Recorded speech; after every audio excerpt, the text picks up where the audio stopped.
Dexter, un libro que trata sobre una serie de asesinatos realizados por un asesino profesional, y este doctor de aquí, el personaje principal, un muy buen doctor, puede que el mejor del planeta, que se dedica a salvarle la vida, intenta salvarle la vida a la gente que asesina el asesino, y se da cuenta de quién es el asesino y lo persigue para matarlo, ya que el asesino tiene doble personalidad.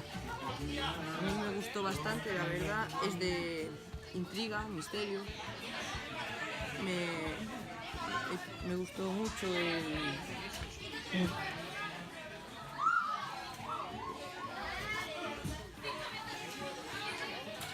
hay varios personajes, el doctor le pasa una serie de cosas,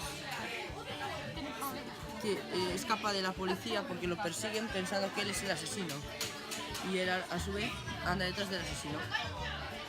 Lo que más me gustó de la historia fue una parte en la que estaban en una ciudad en la que iban a provocar un incendio,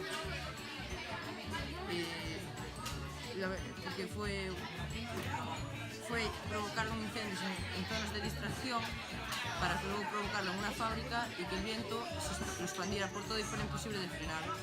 Y me sorprendió la rapidez con la que se dieron cuenta.